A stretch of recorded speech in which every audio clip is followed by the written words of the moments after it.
Bapa di surga, kami bersyukur dan berterima kasih kepadamu karena Engkau setia dalam hidup kami. Terima kasih karena memanggil kami masuk sekali dalam rumah-Mu, terlebih masuk ke dalam hadirat-Mu. Pada saat kami mendengarkan firman-Mu, biarlah Roh Kudus-Mu yang ada dalam hidup kami, membantu kami mengerti sehingga kebenaran firman-Mu benar-benar bertumbuh dan berakar kuat dalam hidup kami, sehingga iman kami terus bertumbuh dengan teguh dalam Tuhan. Terima kasih Bapa, kami serahkan masa dan tempat ini ke dalam tangan-Mu, dalam nama Tuhan Yesus kami berdoa. Amin. Semua dipersilakan duduk. Nah, pada minggu ini kita meneruskan pasal Ibrani pasal yang ke-12. Setelah beberapa minggu kita bercakap tentang pasal 11. Pasal 11 ada tokoh-tokoh iman yang disebutkan di sana karena iman mereka bertahan dalam apapun penderitaan yang mereka alami. Dengan iman mereka diberi kekuatan untuk menang atas peperangan yang mereka hadapi. Dengan iman mereka ini melakukan perbuatan-perbuatan yang besar, dan dengan iman juga mereka senantiasa rindu menantikan sebuah tanah air, bukan hanya di bumi, tetapi tanah air itu bercakap tentang surga. Dan ada banyak lagi yang kita sentuh dalam pasal yang ke-11. Dalam pasal yang ke-12 ini saya hanya fokus dalam ayat pertama dan ayat yang kedua. Saudara dan saudari yang kasih dalam Tuhan Yesus, sadar atau tidak sadar, dalam kehidupan kita ini sedang dalam perlumbaan. Kita memulai garis awal, garis hidup kita, dan di hadapan kita matlamat yang kita mau capai, yaitu garis penamat atau garis akhir kehidupan kita. Dan saudara-saudara yang kasih dalam Tuhan Yesus, saudara atau tidak sadar, kita melakukan perjalanan itu dalam hidup kita. Yang saya sebutkan di sini sebagai perlumbaan iman. Sama ada dalam perlumbaan itu kita berlari dengan kencang, ataupun kita hanya berjalan kaki, ataupun mungkin kita merangkak. Yang penting matlamatnya mesti sampai. Yaitu kita mau sampai pada garis penamat, sampai pada garis akhir kehidupan kita, dan Tuhan mendapati bahwa kita ini hamba yang setia, hamba yang rajin, hamba yang tekun. Saudara dan saudari yang kasih dalam Tuhan Yesus, dalam bahagian ayat 1 dan ayat 2 ini kita dapat melihat di sini dalam Ibrani pasal yang pertama sampai 1b, karena kita mempunyai banyak saksi bagaikan awan yang mengelilingi kita, marilah kita meninggalkan semua beban dan dosa yang begitu merintangi kita. Dikatakan di sini bahwa kita mempunyai banyak saksi. Saksi yang dimaksudkan di sini adalah saksi-saksi iman di perjanjian lama yang disebutkan dalam pasal yang ke-11. Pahlawan-pahlawan iman. Mereka ini telah mengakhiri garis penamat dalam hidup mereka. Tetapi apapun yang mereka alami dalam hidup mereka, rintangan, penderitaan, mereka tetap bertekun sehingga mereka mengakhiri akhir hidup mereka dengan baik. Jadi saudara-saudara yang kasih dalam Tuhan Yesus, demikian juga dalam kehidupan kita ini sedang dalam perlumbaan.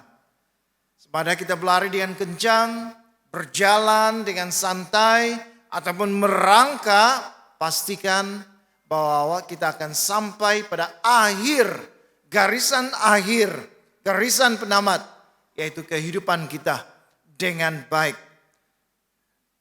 Dan untuk melakukan itu, untuk mencapai garis akhir itu diperlukan ketekunan. Ada 3 perkara yang kita akan lihat bersama dan belajar bersama di sini bagaimana kita boleh bertekun dalam perlumbaan iman kita supaya kita boleh mencapai garis akhir dengan cemerlang. Yang pertama, meninggalkan beban dosa. Dikatakan dalam 1b, marilah kita meninggalkan semua beban dan dosa yang begitu merintangi kita. Satu-satunya halangan bagi kita untuk mencapai garis akhir hidup kita apabila dalam perlumbaan itu kita masih menghirit beban. Apabila dalam perlumbaan itu kita masih melakukan dosa. Saya melihat dalam tafsiran semua beban itu dihubung kaitkan dengan segala kekhawatiran dalam kehidupan duniawi. Ada orang yang khawatir dalam kehidupannya, kehidupan duniawinya, maka dia berjuang untuk mencapai kejayaan dalam dunia ini. Tetapi dia lupa satu perkara, dia juga harus berjuang untuk kehidupan rohaninya. Nah, kekhawatiran ini menyebabkan orang itu gagal fokus kepada hal yang sepatutnya mau dicapai dalam hidup ini. Memang benar dalam hidup kita ini kita perlu memperjuangkan kehidupan kita dalam dunia ini.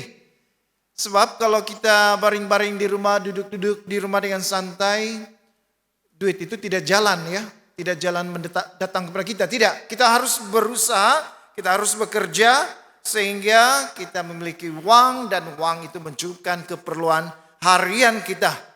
Tetapi ramai orang Kristen berjuang secara jasmani, bekerja, tetapi lupa perkara yang lebih penting, yaitu perkara-perkara rohani. Itulah sebabnya penulis di sini menuliskan surat ini kepada jemaah orang Kristen Yahudi supaya dalam perlumbaan mereka itu jangan sampai mereka membawa beban-beban ke hal-hal yang berkaitan dengan hal duniawi ini, kekhawatiran dalam hidup ini dan sebagainya, dan berjuang untuk hal-hal yang sedemikian sehingga fokus untuk mencapai garis akhir itu sudah terlupakan. Dan kedua, dia menyentuh tentang dosa. Dosa yang dimaksudkan di sini itu lebih dekat kepada dosa pada waktu mereka dalam perjuangan mereka, pada waktu mereka mengalami penganiayaan dan sebagainya. Satu bahayanya ialah ada orang yang menyangkal imannya di hadapan Tuhan. Dia mau ikut Tuhan, dia mau berlari mencapai garis akhir hidupnya, tetapi ada penganiayaan. Dosa yang dimaksudkan di sini itu dosa mengundurkan diri atau meninggalkan imannya karena ada penderitaan yang dialami. Saudara-saudara yang kasih dalam Tuhan Yesus, inilah dua keadaan yang dikatakan di sini begitu merintangi perjalanan atau perlumbaan iman kita untuk mencapai garis yang terakhir. Kita dipenuhi dengan rasa khawatir, kita mau supaya hidup kita dalam dunia ini berjaya, tetapi kita lupa perkara yang rohani. Dan apabila kita menanggung banyak penderitaan, banyak penganiayaan, kita kemungkinan besar mengundurkan diri. Kita berputus asa, kita tinggalkan Yesus, kita menyerah. Dan inilah yang dikatakan oleh firman Tuhan, merintangi. Sehingga kita tidak mencapai garis akhir. Saudara-saudara yang kasih dalam Tuhan Yesus, ingatlah satu perkara dalam hidup kita ini, memang kita berjuang dalam dunia ini, kita menyerah keluarga kita dengan bekerja, ada anak-anak yang perlu makan, perlu dibesarkan, perlu ada pendidikan, tetapi jangan sampai kita hanya fokus pada satu perkara ini sahaja. Karena kehidupan kita dalam dunia ini hanya sementara. Selagi kita hidup, memang ini semua yang kita perjuangkan. Tetapi kehidupan kita bukan hanya di dunia ini. Suatu hari nanti kita akan dipanggil pulang. Kalau kita betul-betul dipanggil pulang oleh Tuhan, kita meninggal dunia, adakah kita sudah bersedia untuk kehidupan yang akan datang? kehidupan yang akan datang ini. Adakah itu sudah bersedia? Jangan hanya fokus di dunia ini, karena dunia ini sementara ada dunia kekekalan sedang menanti kita. Dan dalam perjuangan kita dalam hidup ini jangan sampai kita menyangkal iman kita. Karena terlalu banyak penderitaan sebagai orang Kristen. Yesus kata, ya memang kalau kamu mau ikut aku, kamu harus pikul salib. Salib itu berbicara tentang penderitaan. Sebagai orang Kristen kita yang mengikuti Kristus ini, Yesus tidak menjanjikan jalan yang rata, jalan yang lurus, tapi Yesus menjanjikan pikullah salibku. Kita kena memikul salib untuk mengikut Tuhan Yesus. Mengikut Dia walaupun menderita, tapi setia mengikut Tuhan. Dan apabila kita lakukan ini, maka kita akan terus mengarah pada garis akhir hidup kita. Jadi saudara-saudara yang kasih dalam Tuhan Yesus, untuk kita renungkan bersama, pikirkan bersama, apakah kekhawatiran dalam hidup kita yang menyebabkan kita fokus kepada hal-hal perjuangan kita di dalam dunia ini sahaja, sehingga kita lalai apa yang perjuangan rohani, sehingga kita lalai untuk pergi ke gereja, lalai untuk mengikuti kelompok sel, lalai untuk mengikuti persekutuan doa, lalai untuk baca firman Tuhan, merenungkan firman Tuhan, berdoa, dan sebagainya.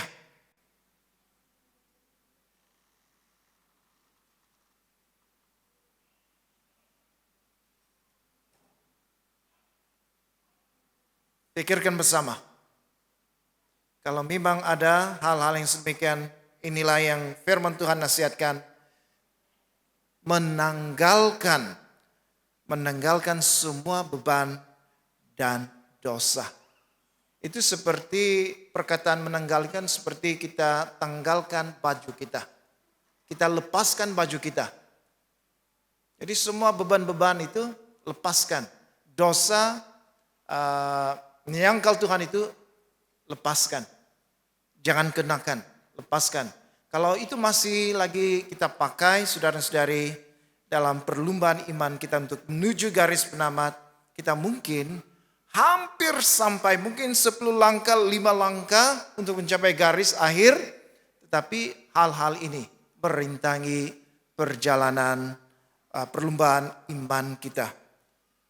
Jadi sangat sayang ya, tinggal 5 langkah, 10 langkah, alang-alang. Tetapi karena ada beban ini, ada dosa, mundur iman kita. Kita meninggalkan kepercayaan kita karena kita tidak tahan dalam penderitaan dan sebagainya. Alangkah malangnya kehidupan kita. Tinggal sedikit, berapa langkah saja, tapi kita tidak dapat mencapainya.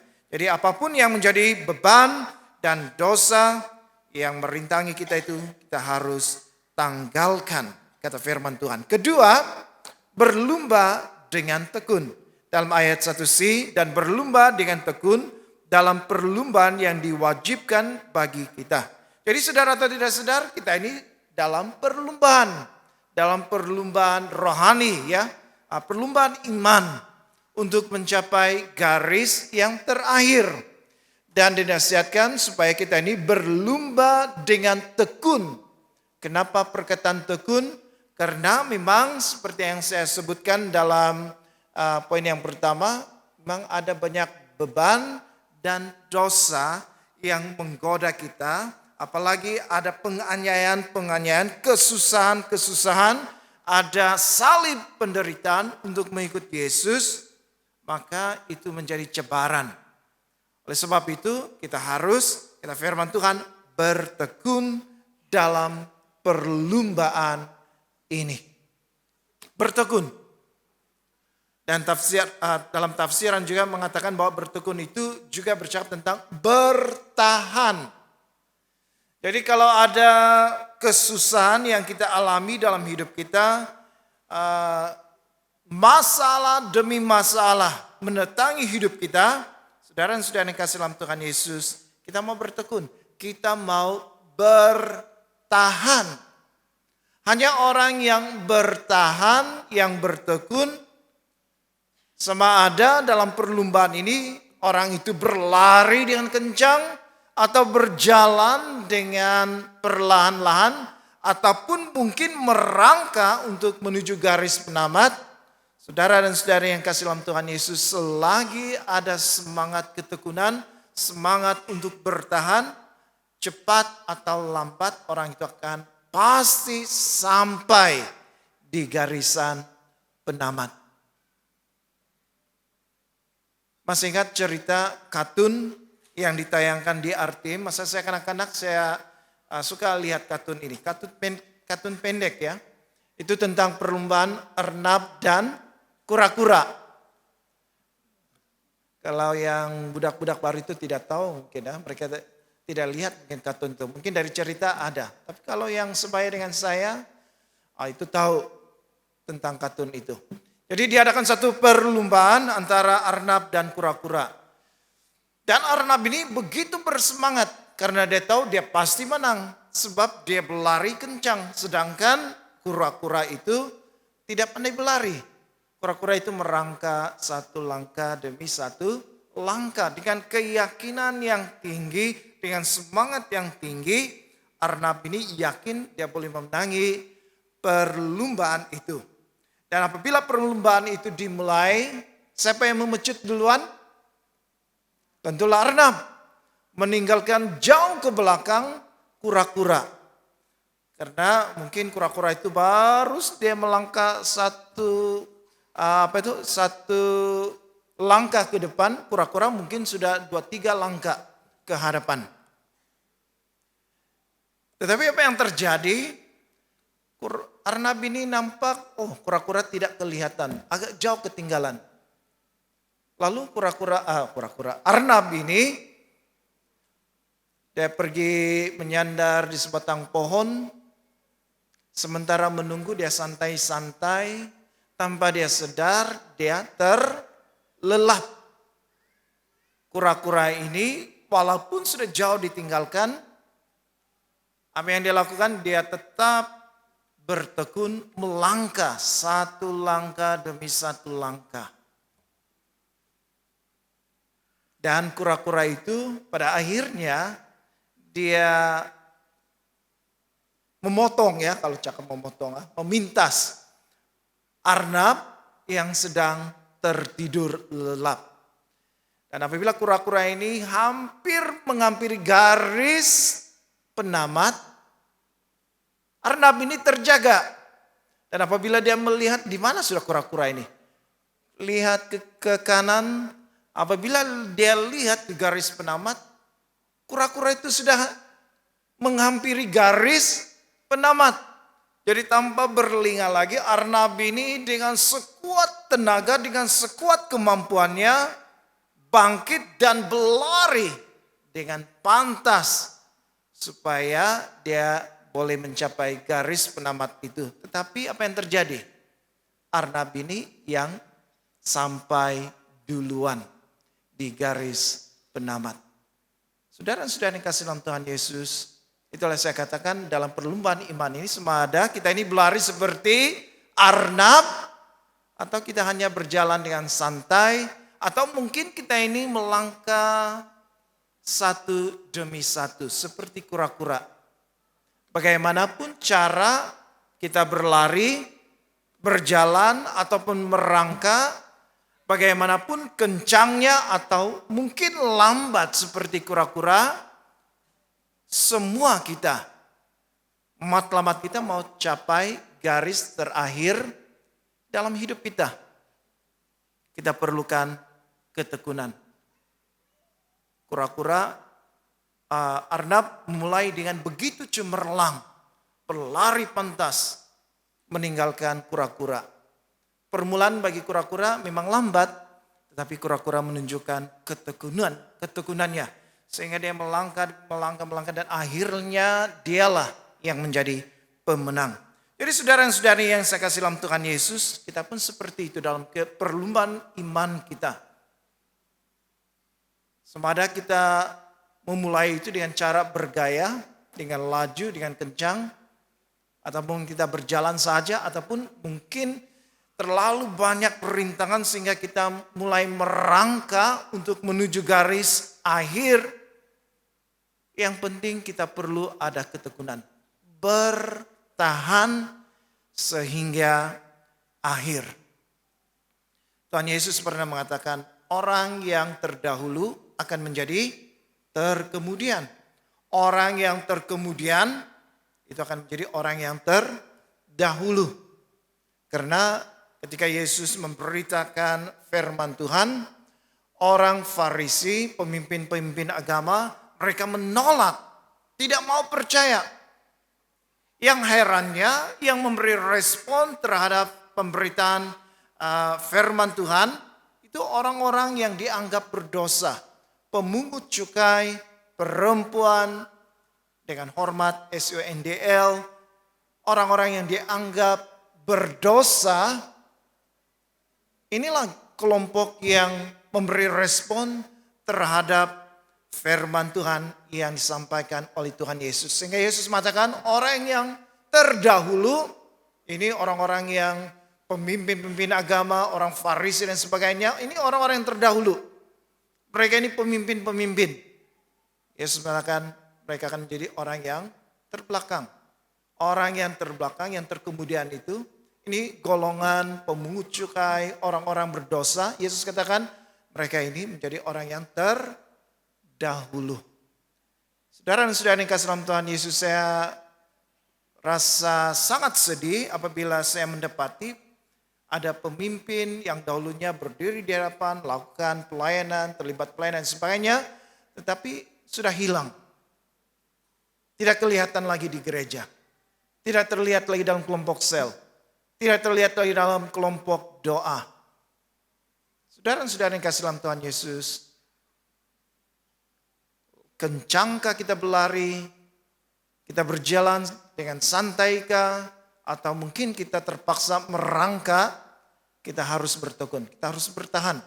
Sehingga kita sampai pada garis yang terakhir dalam hidup kita. Jadi bertekun. Dan yang ketiga, yang terakhir, bagaimana kita bertekun memandang kepada Kristus. Dalam ayat yang kedua, marilah kita melakukannya. Ya, melakukannya maksudnya marilah kita melakukan perlumbaan iman kita ini dengan apa? Dengan mata yang tertuju kepada Yesus. Mata yang tertuju kepada Yesus. Kita memandang Yesus. Kita melihat kepada Yesus. Karena dalam perlumbaan kita, dalam perlumbaan iman ini, seperti yang saya sudah katakan, memang ada banyak beban dan dosa. Ada banyak kesusahan, ada banyak penderitaan, ada salib yang harus kita pikul. Semua perkara ini boleh merintangi kita untuk mencapai garis terakhir. Saudara dan saudara yang kasih dalam Tuhan Yesus, oleh sebab itu penulis surat Ibrani mengatakan, apabila kita berlari, kita tinggalkan semua beban dan dosa, kita berlumba dengan tekun, bertahan, tetapi sementara kita melakukan itu, biarlah mata kita tetap memandang kepada Yesus. Biarlah mata kita tertuju kepada Yesus. Saudara dan saudara yang kasih dalam Tuhan Yesus, karena kalau kita berlari dengan kekuatan kita, dengan kemampuan kita, dengan kebijaksanaan kita, saya percaya kita tidak sampai pada garis akhir. Kita mungkin sampai di pertengahan saja. Karena kesusahan, rintangan yang kita hadapi dalam hidup kita itu begitu berat. Dengan kekuatan kita tidak mampu. Tapi sementara kita berlari, berjalan, merangkak sekalipun, selagi mata kita memandang kepada Yesus, selagi itulah kita diberikan kekuatan untuk terus bertekun dan bertahan dalam penderitaan kita. Walaupun mungkin kita harus merangkak ataupun berjalan seperti kura-kura, lambat sekali, tetapi yang pasti kita diberikan kekuatan untuk mencapai garis akhir dalam hidup kita. Karena dikatakan di sini Yesus itu adalah yang memimpin kita dalam iman dan yang membawa iman kita itu kepada kesempurnaan. Jadi dalam perlombaan iman ini bukan perlombaan kita. Kita harus ikut sertakan Yesus. Karena hanya Yesus yang mampu menyempurnakan iman kita. Pada waktu begitu banyak tantangan, cabaran, masalah demi masalah yang kita hadapi dalam hidup kita. Kita begitu terbeban, kita dianiaya, kita diejek, kita ditolak karena kita ini pengikut Kristus. Selagi mata kita tertuju kepada Yesus, kita diberikan kekuatan, kita diberikan ketekunan, kita diberikan hati untuk tetap bertahan dalam segala cabaran yang kita alami. Saudara-saudara yang kasih dalam Tuhan Yesus, dalam bulan ini saja kita mengkebumikan 3 orang ya, 3 jemaah dari bahasa Malaysia. Dan pengkebumian yang kedua dan ketiga itu begitu dekat. Hari yang sama, kedua orang ini meninggal dunia. Dan salah satu daripada keluarga yang berduka cita itu adalah keluarga saya sendiri. Karena pada hari Selasa yang lalu, awal pagi jam 1 lebih ya, pagi. Abang saya yang sulung, Reverend Jacin, meninggal dunia.